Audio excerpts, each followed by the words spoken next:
খোদার কসম, যেই উম্মত রাসূলুল্লাহ সাল্লাল্লাহু আলাইহি সাল্লামের সুন্নাতকে অনুসরণ করেছে, দুরূদ শরীফ পড়েছে, নবীজি সাল্লাল্লাহু আলাইহি সাল্লামকে অনুসরণ করেছে, তো তার নাম তো নবী সাল্লাল্লাহু আলাইহি সাল্লামের সামনে বারবার উচ্চারণ হয়েছে।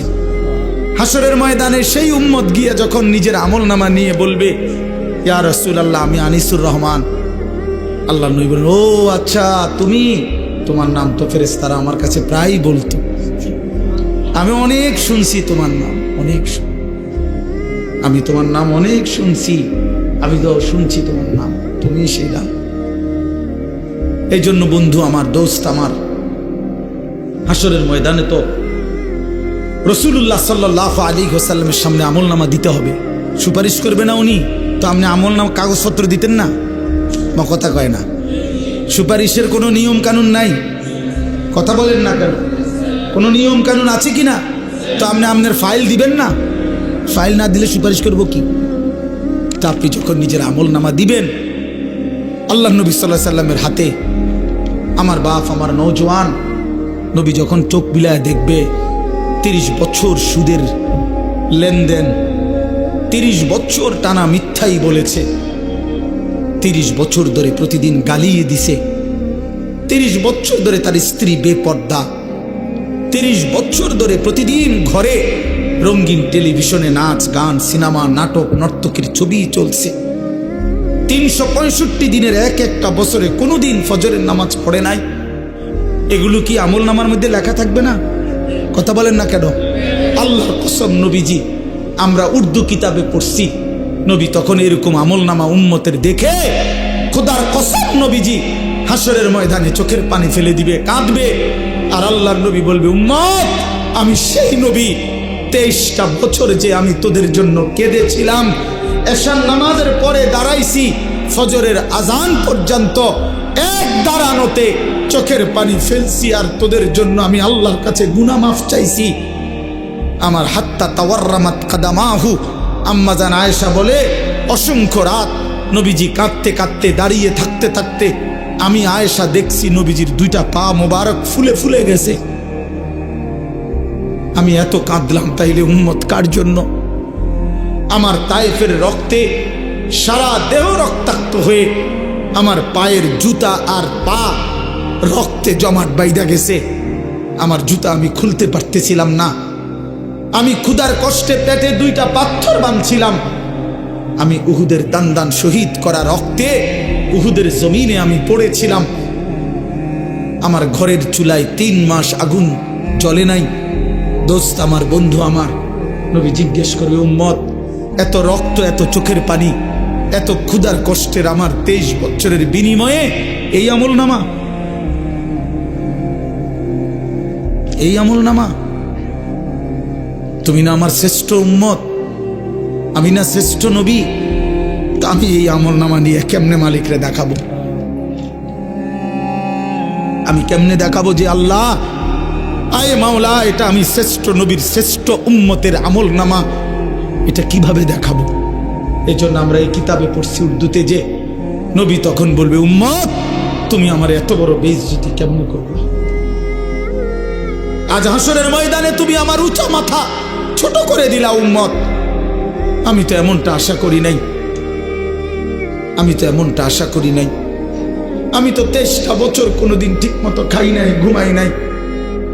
আমি তো 23টা বছর দুয়ারে দুয়ারে ঘুরছি, কবি আরশ पर कभी फरश पर, कभी उनके दर कभी दर बदर, गमे आशिकी तेरा शुक्रिया, मैं कहां कहां से गुजर गया।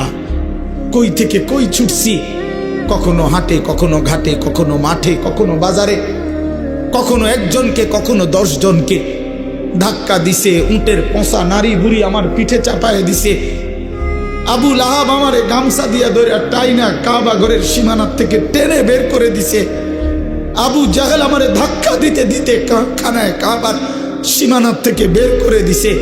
আমি এত অপমান সইলাম, এত বেইজ্জতি সইলাম, আমি এত পাথরের আঘাত সইলাম, বিনিময় উম্মত তোদের কাছে আমার এই কলিজা ছেঁড়া রক্ত ভেজা দিন দিয়ে গেলাম, ইসলাম দিয়ে গেলাম, কোরআন দিয়ে গেলাম, সবকিছু এভাবে ছুঁড়ে ফেলে দিছ। আজ 30 বছরে যে নবীর কথা মনে পড়ে নাই, 60 বছর বয়স বিড়ি সিগারেট খান মিয়া, কেমনে নবীজির সামনে দাঁড়াইবেন?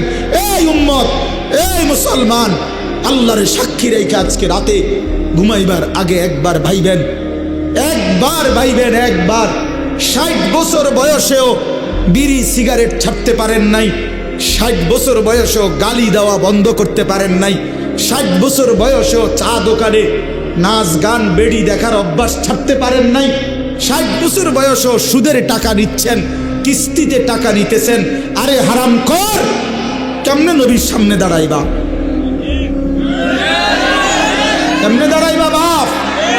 ওই চাচা,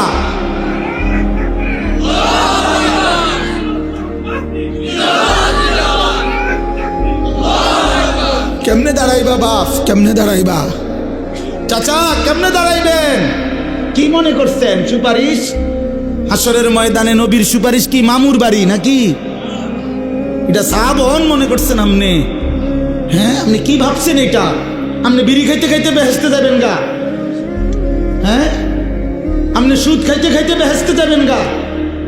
আপনি কিস্তি উড়াইতে উড়াইতে বেহেশতে যাবেন গা? খামখেয়ালি মনে করছেন এটা? আখেরাত খামখেয়ালি? খোদার কসম, কোরআন শরীফে আছে ১৪ লক্ষ আম্বিয়া আদম থেকে নবী মুহাম্মদ সাল্লাল্লাহু আলাইহি সাল্লাম পর্যন্ত হাসরের ময়দানের ভয়ে দিবানিশি কাঁদছে। এমন কোন নবী নাই, এমন কোন নবী নাই হাসরের ময়দানে কাঁদছে, হাসরের ময়দানের ভয়ে কাঁদে নাই। এমন কোন সাহাবী নাই যারা হাসরের ময়দানের ভয়ে কাঁদে নাই। এমন কোন আউলিয়া নাই যারা হাসরের ময়দানের ভয়ে কাঁদে নাই।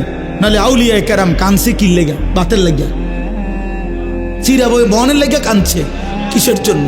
আল্লাহ হাসরের ময়দানে মাফ করে দিয়েন, আখেরাতে মাফ করে দিয়েন, কবরের আযাব মাফ করে দিয়েন, এই জন্য কাঁদে নাই। তো ওনারা কাঁদলেন কেন? ওনারা কাঁদলেন কেন? 24 ঘন্টা নেক আমল করার পরেও 5 ওয়াক্ত নামাজ পড়লেন, হালাল হারাম বাইসা চললেন, বউ বাচ্চারে পর্দা পুশিদায় রাখলেন। এত কিছুর পরেও সমস্ত আম্বিয়া কেন কাঁদলেন? সমস্ত সাহাবা কেন কাঁদলেন? সমস্ত আউলিয়া বুজুর্গানি দিন কেন কাঁদেন? কেন কাঁদেন আপনি বুঝেন না? হাসরের ময়দান খামখেয়ালি?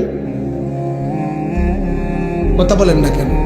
ওনারা কাঁদে আমল করার পরে, আর এবড়া সাদওয়ানে বইয়া বইয়া গপ মারে, এবড়া লম্বা লম্বা কথা কয় সাদওয়ানে, অমুকের ইমান নাই, তমুকের আকিদা বালা নাই, অমুকের। আরে বাপরে, সাদওয়ানে বইয়া বিড়ি খাইতে খাইতে কয় ভালো মানুষ তো নাই করতে না, না চাচা, ভালো মানুষ থাকবো করতে? ভালো মানুষের শেষ ব্যক্তি তো আমনে, পৃথিবীর সর্বশেষ ভালো ব্যক্তি তো আমনে। এই বিড়ি খাই না কাকু, আমনেই শেষ ভালো। এই আমনে আরি যে বেটার কাছে বিড়ির গন্ধে কাছে যাওয়া যায় না, আমনে পৃথিবীর সর্বশেষ ভালো ব্যক্তি। কোনো কারণে পৃথিবীতে আমনে যদি মইরা যান তো কিয়ামত সাথে সাথে ইসরাফিল ফু দিয়ে, কারণ এরপরে আর ভালো মানুষ আইব করতে। এবারটাই তো শেষ, এবারটাই তো সাদওয়ানে বইয়া সিদ্ধান্ত দিয়ে দিছে ভালো মানুষ তো নাই করতে। টেলিভিশন চায়, টেলিভিশনের দিকে তাকায় তাকাইয়া কয় আস্তাগফিরুল্লাহ আস্তাগফিরুল্লাহ। কি তো কি শুরু হইলো দেশটার মধ্যে? আমি বলছি একদিন রে চাচা, আপনি যেটি চাইতে আছেন এটি শুরু হয়েছে। কি শুরু হয়েছে মানে? নাটক শুরু হয়েছে, সিনেমা শুরু হয়েছে, আরে বেডির নাচ শুরু হয়েছে। আর কি তা? এটা নিয়ে আস্তাগফিরুল্লাহ, টেলিভিশনের দিকে চাইয়া চাইয়া নিয়ে আস্তাগফিরুল্লাহ।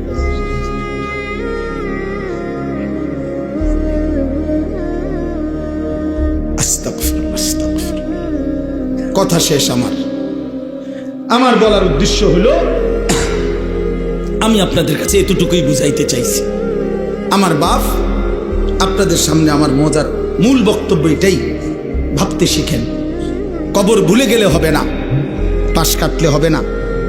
আপনি পাশ কাটটা যাইতে পারতেন না, এনে যাইতে হবে এটার ভিতরে, ঠিক কি না বলেন না? আরে নওজোয়ান বলো না?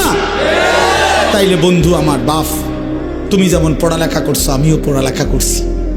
আমি জেনারেল লাইনেও পূর্ণ পড়ছি, মাদ্রাসার লাইনেও পুরা পড়ালেখা করছি। এই জন্য বন্ধু, আমি সায়েন্স পড়ছি, আমি কুমিল্লা ভিক্টোরিয়া কলেজ থেকে মাস্টার্স পাস করছি, আমি বিজ্ঞান বিভাগ থেকে এসএসসি পাস করছি দাখিল। অতএব তুমি আমারে অনুরোধ করছি, নওজোয়ান তুমি ভুল করো না, তুমি ভুল করো না। শুধু বাত মাসের হিসাব মিলাইলে হতো না, শুধু একটা চাকরি, একটা ব্যবসা, একটা বিয়া, একটা বিল্ডিং, একটা বিদেশ, বন্ধু আমার একটা মোটর সাইকেল, এতটুকুর হিসাব মিলাইলে হবে না দোস্ত। আমরা মুসলমান, আমাদের আখেরাত আছে, আমাদের কবর আছে। আর আপনারা যারা বাবা আছেন, অভিভাবক, আপনাদের কাছে অনুরোধ, আপনি এই সংসারের দিকে তাকাইয়া দেখছেন, বিল্ডিং করছেন, সোফা বানাইছেন, খাট বানাইছেন, আমার বাপ এতটুকু হিসাব মিলাইয়া মুসলমান কবরে গেলে হবে না। আমার জিফুতের লেগে খাট সংসারে সব করে দিয়ে আইছি, কি করে দিয়ে আসছি? এই সোফা টোফা এডি 20 বছর পরে দেখবেন আপনি আইলে কিচ্ছু নাই। 20 বছরের মাথাত কবর থেকে আইসা যদি দেখেন আমনের বানানো ফার্নিচার, একটা বদনাও, একটা লোডা ঘরের মধ্যে নাই, এটি সব ফালাই দিছে। এগুলো আর এখন চলে না। জিঙ্গাইলে কইব, দাদা ঠিক আছে আপনি বানাইছেন যত্ন করে, কিন্তু ওই মডেল এগুলো এখন আর চলে না, এগুলো আমরা ফেলে দিছি। আরো 5-7 বছর আগে যদি আপনি আইবেন জানতাম কবর থেকে, তাহলে না ওই টাঙ্গায় রাখতাম। কথা বুঝছেন? আসলে কি ফেলে দিবে এগুলো, দুনিয়া ফেলে দেয়, আপনার সন্তানই ফেলে দিবে, আপনার নাতি নাতনি দুনিয়া ফেলে দিবে। অতএব আমাদের জিন্দিগি আখেরাত। আমাদের জিন্দিগি কি বলেন? মোমেনের জীবন আখেরাত, মোমেনের হায়াত আখেরাত, মোমেনের রাত আখেরাত, মোমেনের দিন আখেরাত, মোমেনের হাসি আখেরাত, মোমেনের কান্না আখেরাত, মোমেনের স্বপ্ন আখেরাত, মোমেনের কল্পনা আখেরাত, মোমেনের পরিকল্পনা আখেরাত।